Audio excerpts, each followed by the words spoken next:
resulta que justamente Enki se convierte en el diablo, digamos así, porque es el rey del mundo subterráneo, ¿no? Del Apsu, y que es Satanás, pero realmente no es ya desde este momento, sino que es Enlil Satanás, ¿ok?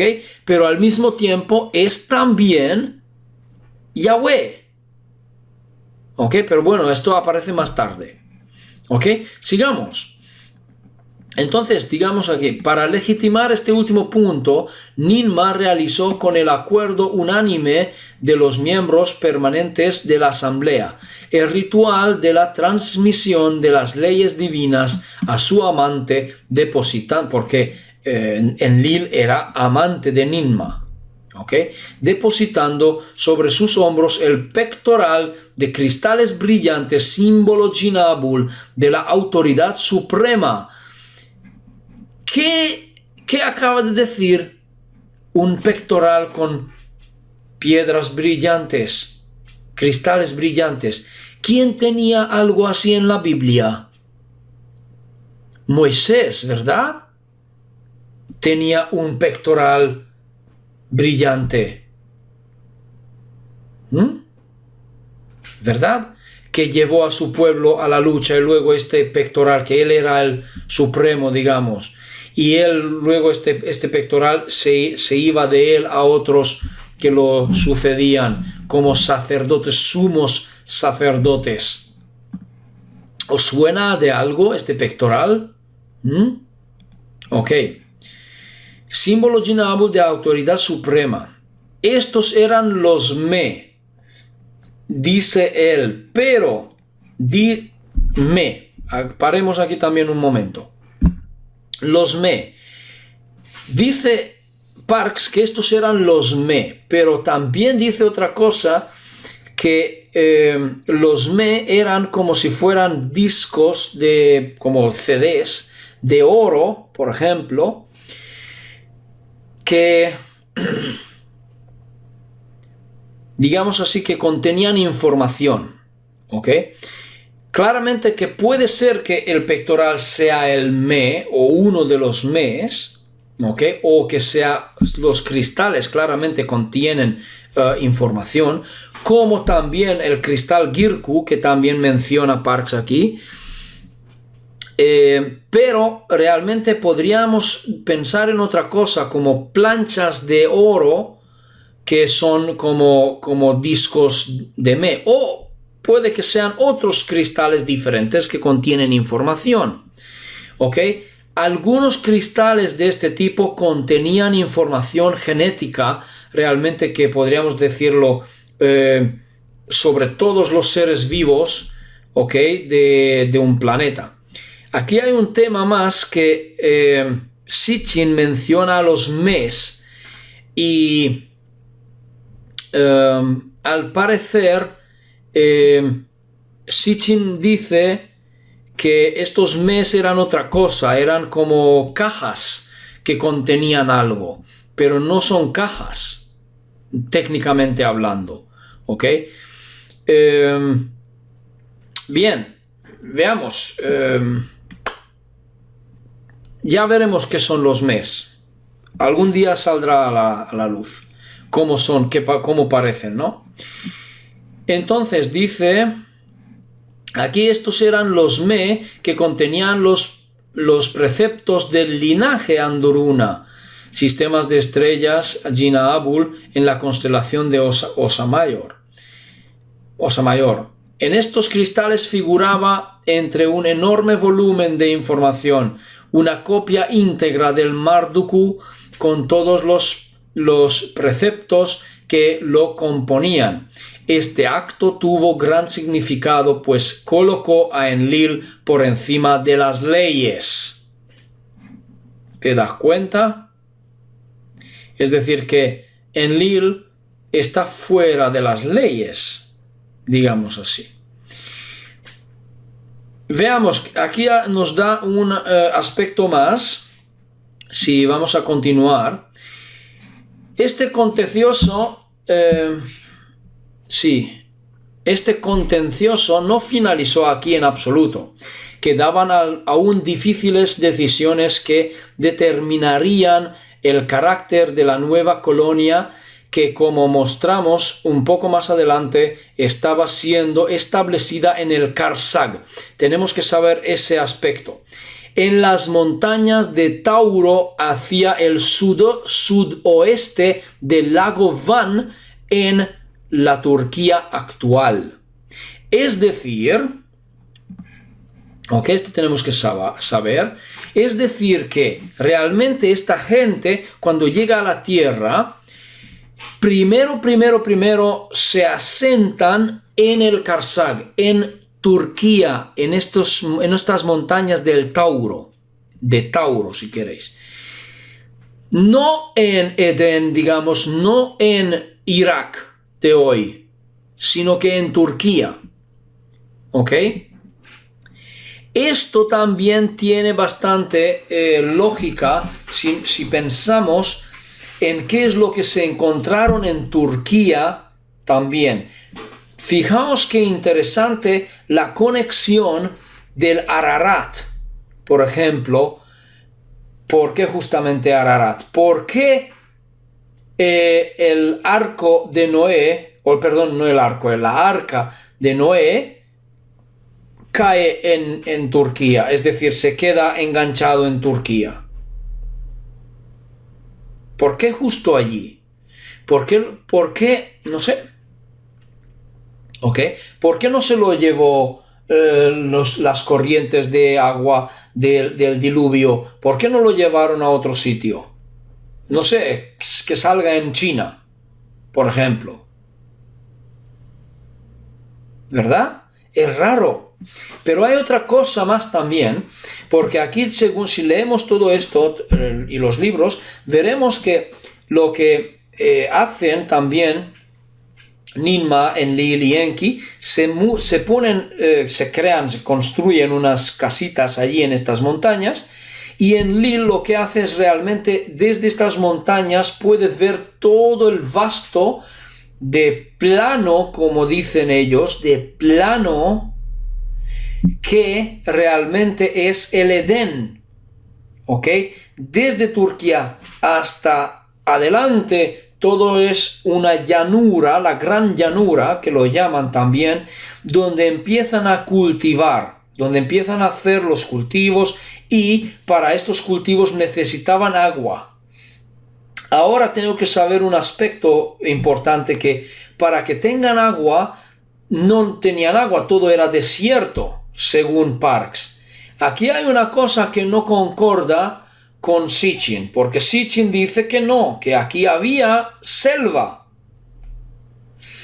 y que realmente había mucha vegetación, pero después del diluvio, el diluvio trajo mucha arena y la arena cubrió toda la vegetación, y entonces como que esta vegetación pues luego se ha podrido, y por la presión pues claramente por eso hay petróleo hoy en toda esta zona de Irak, Irán y todo el resto de estos países, por el diluvio. Tendría algo de lógica esto también. En cambio hay otra cosa, que Parks nos dice una cosa diferente, que sí que era desierto y que necesitaban agua, por eso empezaron a cavar agua, ¿ok? Cavar ríos, cavar cauces, dos cauces, el Tigris y Éufrates, para traer agua desde el norte. Pero no era así, era al revés. Es decir, ¿por qué? Porque Parks nos dice una cosa, que en aquellos tiempos el planeta estaba invertido, es decir, que el planeta, el norte era el sur y el sur era el norte, estaba invertido, y se invierte en la posición actual después de un acontecimiento muy grande que sería justamente la destrucción de Mulje. Pero hay una cosa que no concorda, que luego lo veremos cuando tocamos este tema. Es decir, que hay cosas otra vez liosos, ¿vale? Bien, esto era lo que quería decir, que el Karsag, veamos, proporcionamos numerosas ilustraciones, más adelante lo vamos a ver, o simplemente ver la sección Karsag aporta realidad a los puntos en debate, o más bien a la lucha que tiene lugar en este punto de la gran asamblea. ¿Ok? Y entonces dice aquí, es bastante sorprendente que los factores que impulsan la creación de este lugar, que se volvió tan emblemático en la memoria de la todavía notada raza humana, después de todo el Edén, nos parezcan tan comprensibles y razonables ahora, cuando somos capaces de aprender de ellos. Es decir, que el Edén aparece, es decir, es toda la zona de Irak y estos países de hoy que hay. ¿Ok? Entonces, sigamos.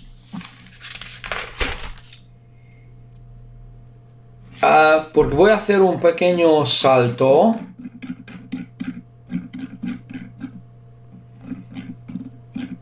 Sí, vamos a... sí, mira, os voy a mostrar entonces unas imágenes del Karsag, ¿vale? Es en esta zona, a ver si podéis ver también en la pantalla. Bien, entonces me voy, esto sería una zona lejana, luego me voy para abajo y vamos a empezar a ver desde aquí. Veis como que se ven unas montañas. Y aquí estaría la plataforma de lo que nos habla, desde donde ellos se han instalado. ¿Vale? Esta es una otra imagen. Sigo sin ver lo que vosotros veis. Es otra imagen más. En fin, dime si lo ves, Beatriz. Ahí lo ves, vale. Se ve el cielo azul, digamos, y se ve una llanura hacia adelante, a la lejanía. Pues dice que Enlil desde aquí observaba los trabajos hechos por los Igigi, por los Nungal, cavando los ríos. Y entonces aquí se han muerto muchos porque realmente trabajaban a mano. Sí, a mano, manualmente. Luego nos explica que también trajeron herramientas para ayudar, unos perforadores y algo así. Y aquí también observamos otra imagen, área de la plataforma mostrada con el sur hacia arriba, porque realmente lo que vemos en esta pantalla sería el sur, sería el norte de hoy, y el norte que vemos aquí sería el sur de hoy. Esta sería la plataforma. ¿Ok? Bien, entonces sigo para abajo un poco y aquí vemos otra imagen más, como si fueran también los cauces de los ríos. Ok, vemos aquí varias cosas, varios ríos incluso hoy. Vale, sigo. Aquí también tenemos, por ejemplo, una ilustración, lo que es una brújula que nos muestra el norte y el sur de hoy, me refiero. Ok, entonces si vosotros metéis aquí en estas páginas, pues entonces podréis ver bastante bien las ilustraciones, cómo están, y está explicado también. Aquí tenemos varias ilustraciones, ¿vale? Las plataformas pone la casa de Ninma, la casa de Enlil, la casa de Enki y el río entre los dos, por ejemplo, la dirección hacia Edén. Ok, es el plano mesopotámico, y pues nos pone un jardín de Ninma, que Ninmah se hizo un jardín bonito y tal. Bueno, sigamos para adelante. Aquí es otro plano. Estos ya son representaciones hechos por Zeitlin y Parkes, hechos en ordenador. Y campos de cultivo que también nos están mostrando como ilustración para que nos hagamos una idea. ¿Ok? El trigo que ellos han cultivado en aquellos tiempos. Ok, veamos. Empezamos entonces con Génesis 3, el punto 3, creando humanos, los primeros habitantes que habla aquí, pero nos vamos porque tengo que mostraros, ok, la página 89, que creando humanos, ok, y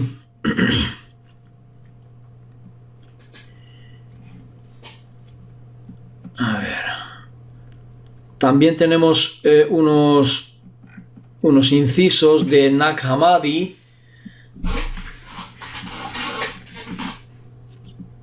Bien, las líneas de Abel y Caín, que aquí vais a ver esta, muy bien, esta creación. Ok, veamos, 88, muy bien. A ver si os lo pongo de esta manera.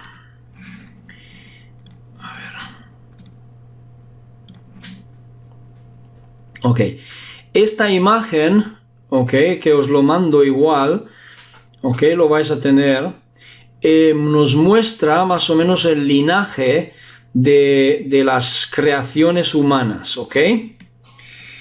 Entonces, vamos a ver qué es lo que han hecho ellos realmente, ¿vale? Voy a ampliar un poco y veamos. Hay dos líneas realmente que se llaman la línea de Abel y Caín, pero no es que eran personas tampoco, sino que eran líneas de creación. Bien, habían dos proyectos, esto quiere decir, los proyectos de Abel y el proyecto Caín. ¿Ok? En la parte izquierda podemos observar el proyecto Elohim y en la parte derecha podemos observar el proyecto Kingu, basados en diferentes facciones o diferentes líneas de genéticas. Ok, veamos. Tenemos genes Ugubi o Ukubi, que son realmente los monos que han sido desarrollados a través de la Amasutum en la parte izquierda, y podemos ver que han sido aparecen en África y más tarde en Europa. Estos son los neandertalensis. ¿Ok? Luego son porque ellos se llaman Sakjiga, que son los negros, realmente son negros. ¿Ok? Luego esto han sido intervenido, esta línea misma ha sido intervenido, mira, empieza 500.000 años atrás. ¿Ok? Y esta raza ha sido intervenida por Namu, por Mamitu Namu, ¿ok? Que más tarde ha sido intervenido por Enki, ¿vale? Y más tarde por Ninmah. Y se crean dos líneas. Y aquí intervienen los Kingu, que aparece de piel blanca. En cambio, 30.000 años atrás, cada línea de estas tres desaparecen, se mueren, extinguen, ¿vale?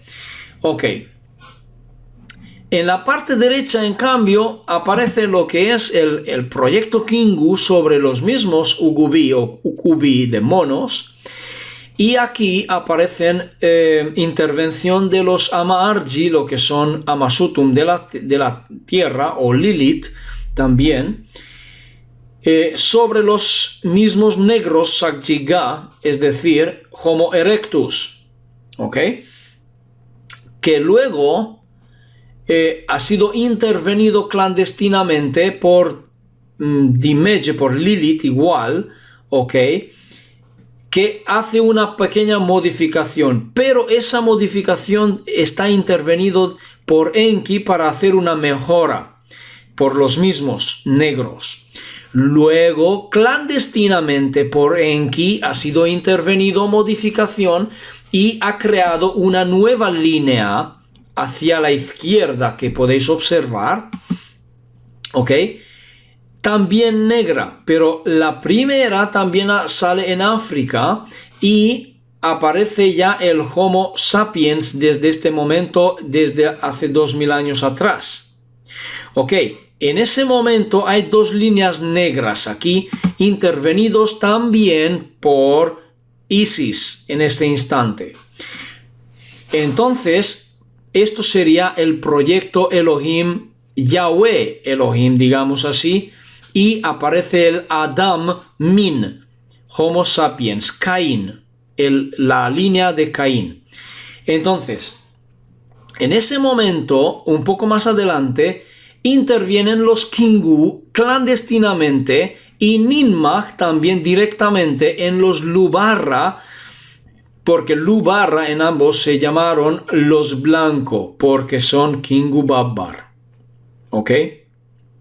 Entonces, estos luego se expanden lo que es Europa, Atlantis también, Mu y lo que es el Oriente cercano. Bien, cada uno se desarrolla y se expanden en diferentes partes que luego da nacimiento a los humanos modernos. ¿Ok?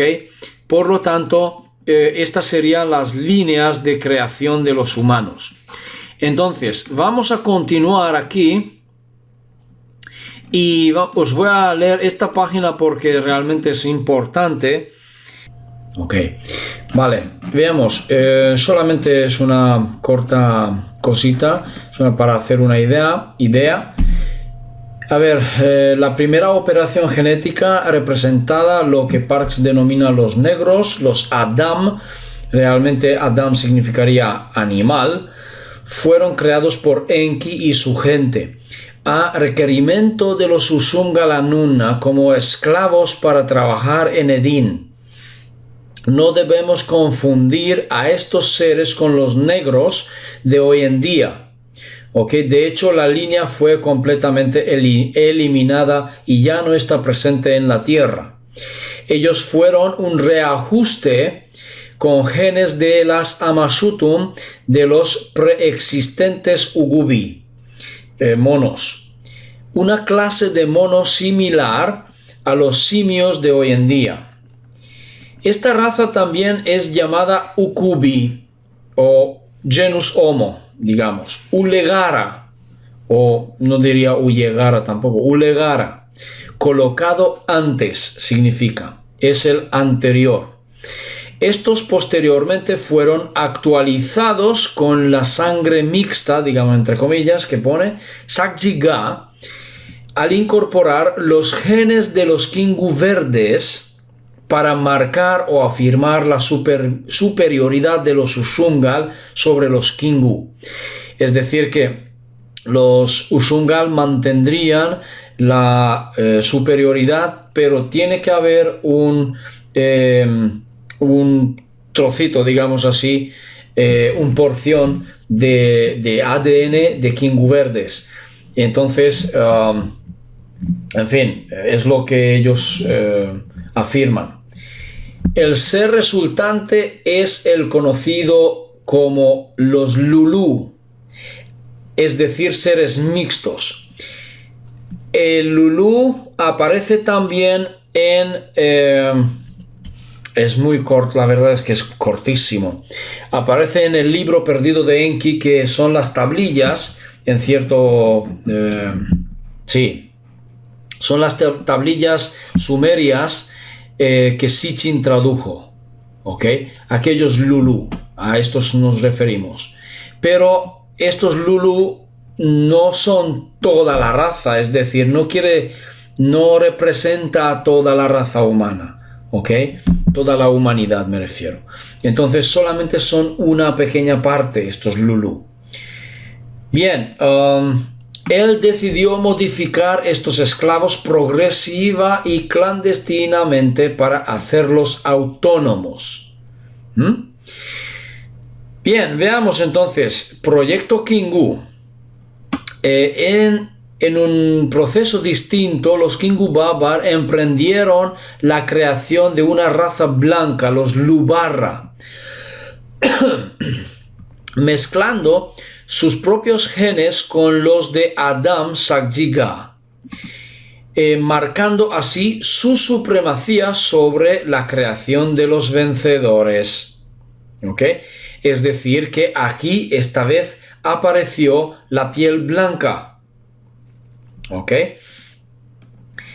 El papel de Ninma en todo esto es confuso, realmente. Originalmente ella estuvo entre las Ninti, enfermeras, que colaboraron con Enki en su creación del Adam negro para trabajar en Edín. Pero ella no formó parte del equipo que mejoraría al Adam negro, por ejemplo. Sin embargo, cuando ella acompañó durante un breve periodo a Sam Enki, trabajó clandestinamente en el desarrollo genético del Adán blanco, siguiendo sus directrices. Así pues, Enki no fue el creador de los blancos, pero los modificó por medio de la intervención de Ninma. Más adelante, debido al rechazo por parte de Enki de la sociedad Ushungalamnuna, Ninma comenzó a trabajar por su cuenta en cooperación con los Babar para mejorar progresivamente el Adán blanco, mientras que Enki y Seet, es decir, Isis, continuaron modificando el Adán negro. Lo que acabamos de exponer solamente es un esbozo rápido y parcial, la historia completa cuyo resumen se incorpora en la gráfica es mucho más complicada. Muy bien, aquí hay una pequeña cosa que dice el espécimen original concebido especialmente para el trabajo había sido andrógino. Enki lo cortaría en dos, entre comillas, para hacer un hombre y una mujer. Esto se ilustra en una tablilla de arcilla, como lo veis aquí delante. ¿Qué es lo que vemos en esta arcilla, en esta tablilla? Enki aparece a la izquierda. A su alrededor hay serpientes ondulantes, como puedes ver. Símbolo de la creación y la fertilidad. Deducimos de esto, más allá de la sombra de la duda, que la serpiente de la Biblia no es otro más que Enki. Está claro, el genetista, también conocido como Nudimud, el clonador. Enki a menudo fue representado como una serpiente. Él llevaba la designación Muzda, poderoso reptil, el sumerio. Un epíteto que lo define como el gran arquitecto o masón, albañil del mundo. Él es la astuta serpiente de la Biblia, por ejemplo, que arruina el plan de Yahweh en el Edén. ¿Os dais cuenta, no? Entonces, a su lado aparece una estrella con una flecha apuntando hacia abajo.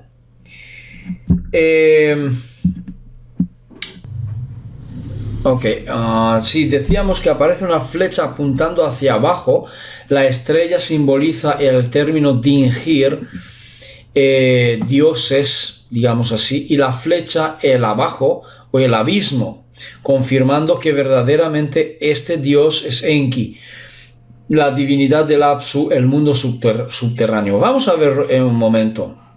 ¿Ves? Vemos aquí la estrella, la flecha para abajo, los serpientes, y entonces sabemos que aquí aparece, por ejemplo, un ser saliendo, digamos así, entre comillas, de la matriz artificial.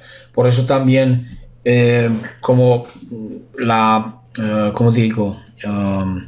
la ilustración de como si fuera un matrix o algo así, matriz, ¿no? Una estructura. ¿Ok? Bien.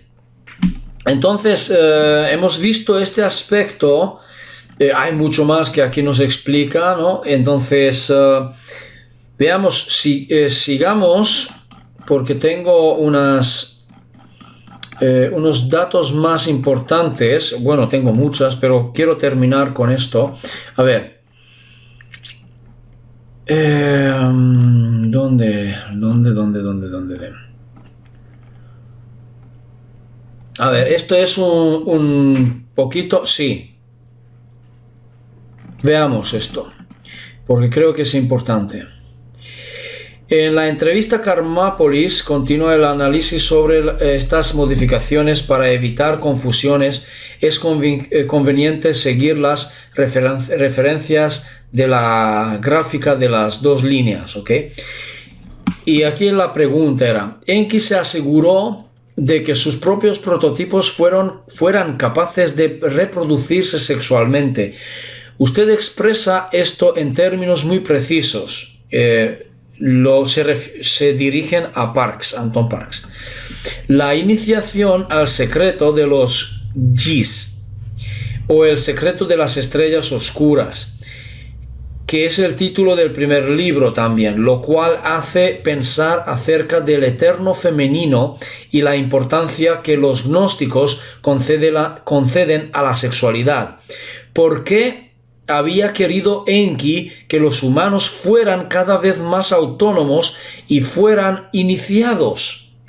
Este don de la reproducción sexual realizado por Enki a los hombres es la razón por la cual uno encuentra en la Biblia un absoluto tabú en contra de la sexualidad y la idea de una tentadora Eva. ¿Y por qué la Biblia relata que la mujer fue creada en una segunda fase del costado del hombre como una especie de subproducto? ¿No es esto una distorsión deliberada? Y aquí la respuesta de Parks dice, sí y no. Hubo varias versiones de seres humanos. La primera, fabricada por los diseñadores de vida, fue efectivamente totalmente asexual. Esta antigua versión, que se encuentra de forma distorsionada en el Génesis 1:26, es el producto de los Elohim, divinidades diseñadores de vida. El modelo mencionado es sin duda alguna una mezcla del hombre primordial denominado Namlu. Fíjate cómo se expresa Parks aquí. Es decir, él propone esto, que el Namlu fue creado primero, lo que dice la Biblia.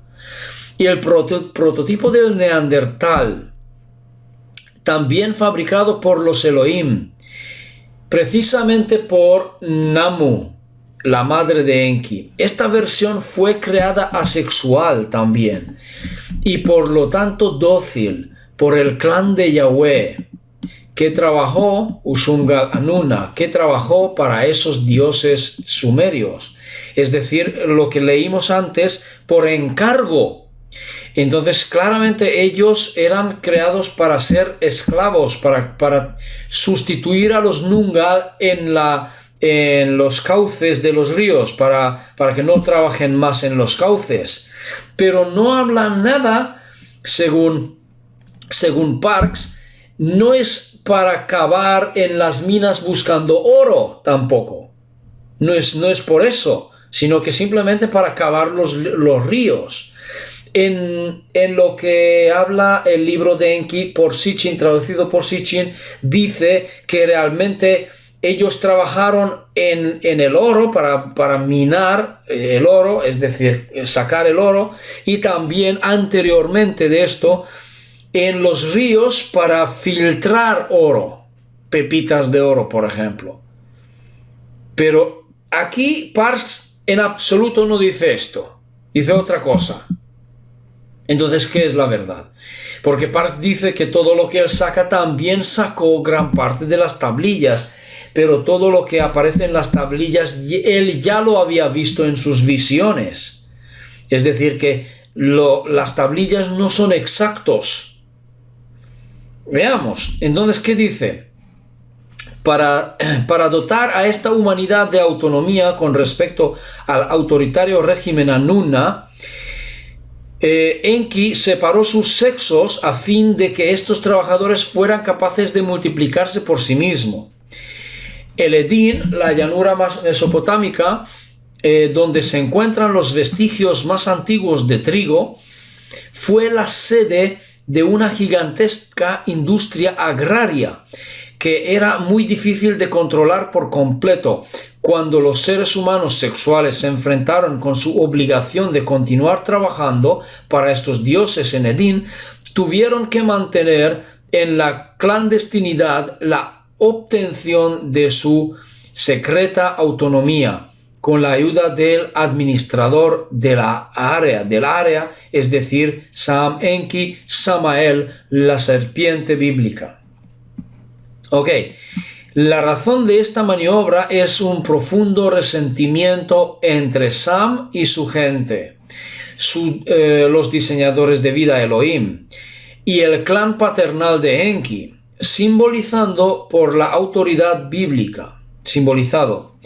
Enki, la serpiente, está usualmente representado en las imágenes mesopotámicas como instructor y no como tentador, ¿ok? Mientras que la Biblia invierte los papeles y distorsiona las situaciones. Fíjate qué interesante.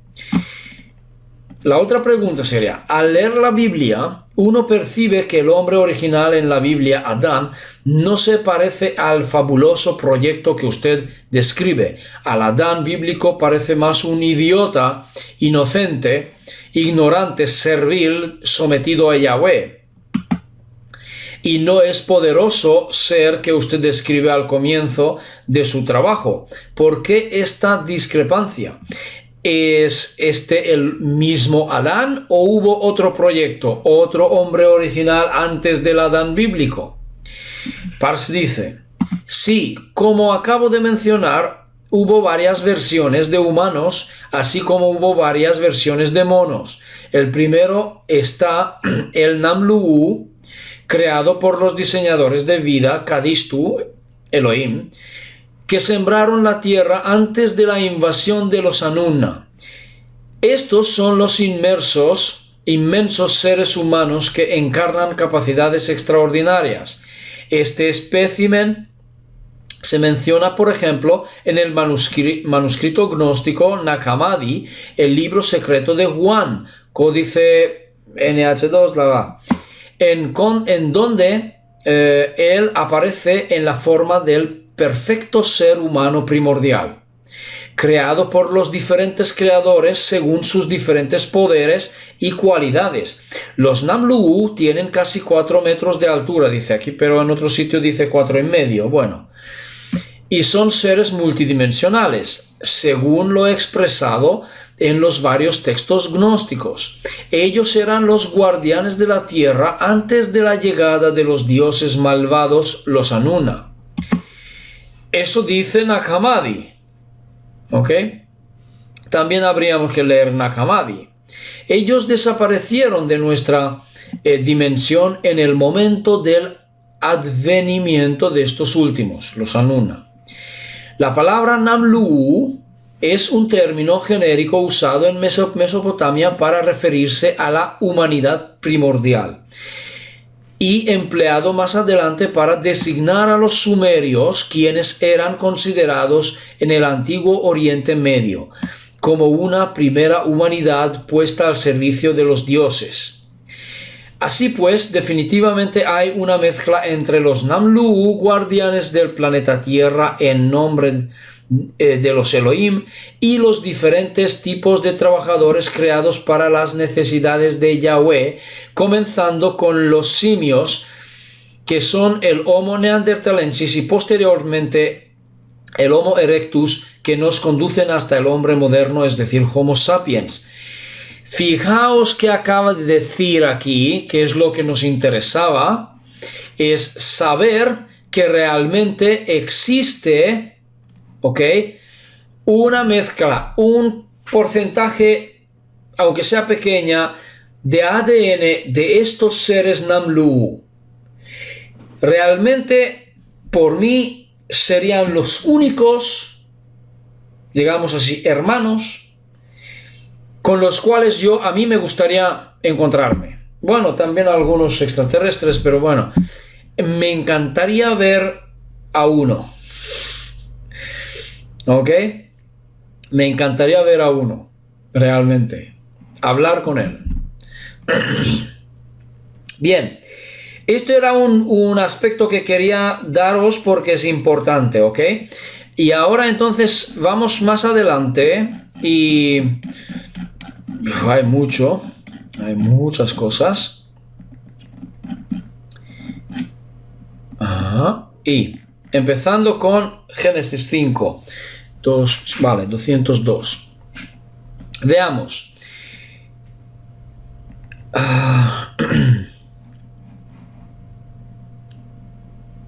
Muy bien.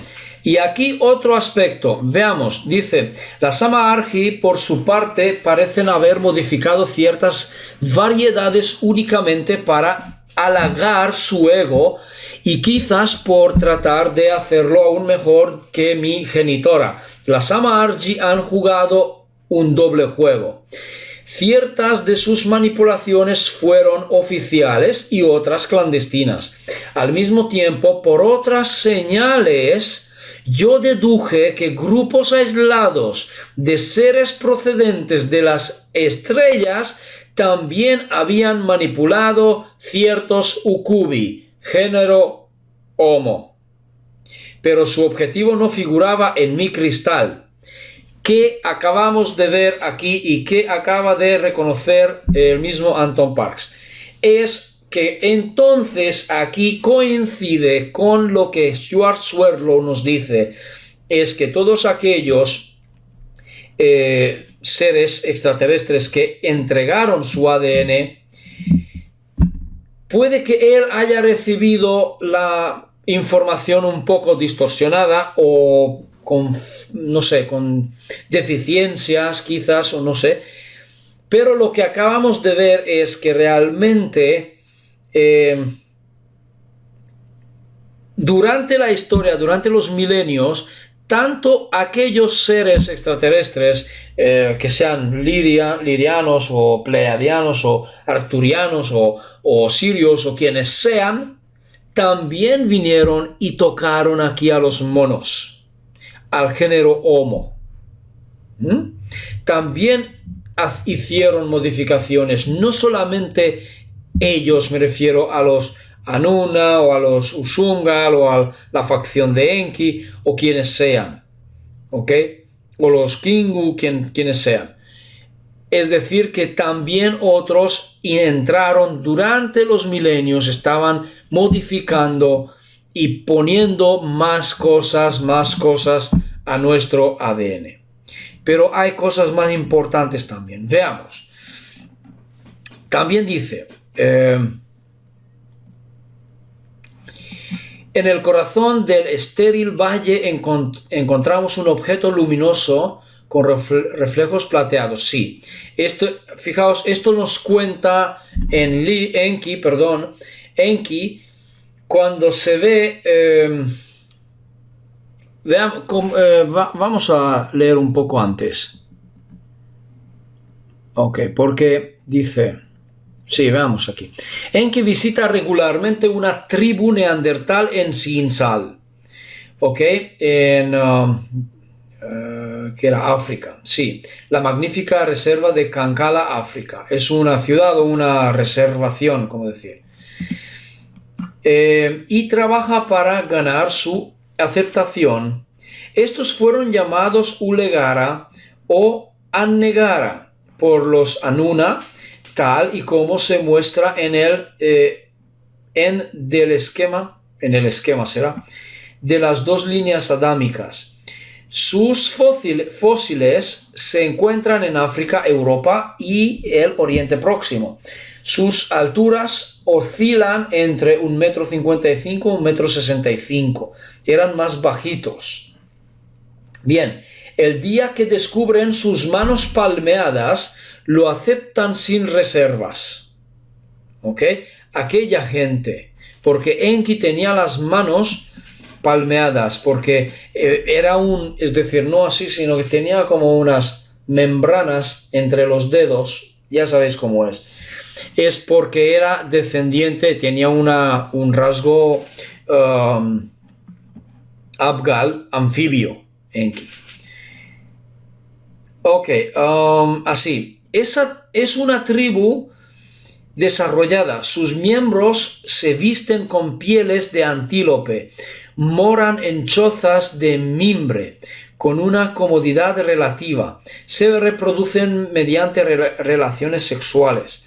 Las experiencias de Enki con los neandertales revelan que son encantadores y una raza de seres realmente avanzados, profundos en muchos aspectos, aunque no tenga tecnología.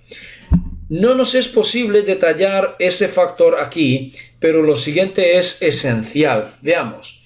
En el corazón del estéril valle encontramos un objeto luminoso con reflejos plateados. Nos acercamos a él. Reveló ser una cápsula cuyo origen era desconocido para mí. Su forma era triangular.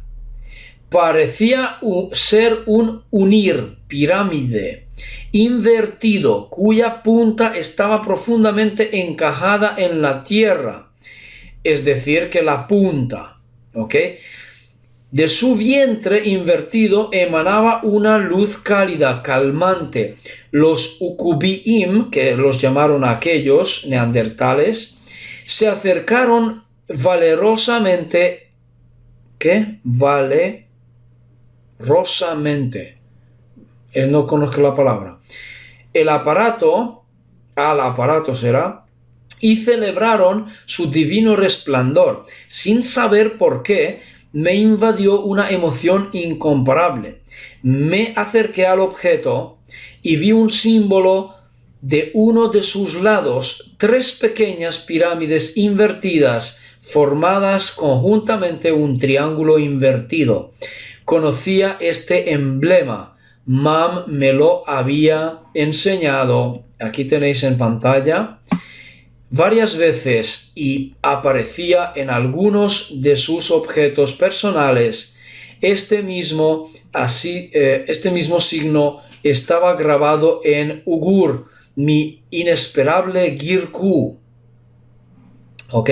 Parecía ser el símbolo del Abgal del triple sistema de Gaksisa.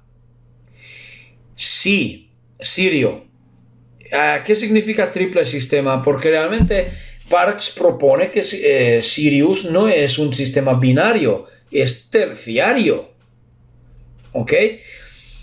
Y aquí está la pista de que realmente hay una intervención, por ejemplo, por los Abgal directamente, puede ser, o quizás sean otra gente. Pero, según Parks, dice que Sam conocía el símbolo porque Mamitu ya le había dicho, ya le había mostrado varias veces, y que el Girku, su cristal, aquel cristal que decía que era como un ordenador, también llevaba marcado este símbolo en él. Entonces, ya tenemos una pista que claramente dice que sí que había gente desde fuera que también estaban interviniendo aquí en el planeta y quizás hayan creado otra cosa, pero hay más. Es decir, entonces, seguramente que Atlántida, Lemuria y otros han sido visitados por diferentes razas. ¿Ok? Y no solo estas zonas, sino también América del Sur, América del Norte, norte de Europa, África. Muchos seres habrán venido aquí. Entonces Enki encuentra esta cosa. ¿Te das cuenta? Y esto quiere decir que automáticamente lo que significa es que sí que ha habido gente interviniendo más en estos seres. Incluso Enki coge a una hembra de estos neandertales, incluso le da un nombre y vive con ella durante bastante tiempo, hasta su muerte. Entonces, a los demás no le gustaba esta actitud de Enki, porque cogió como si fuera una sirviente, pero no era únicamente sirviente, sino que era como si fuera su pareja, porque se emparejaba con ella, etcétera, etcétera. Es decir, bueno, porque aquí tenéis que saber que Enki ya pasó por la cirugía y ya tenía el sexo masculino. Ya Mamitu le había otorgado, decir, este privilegio, si queréis.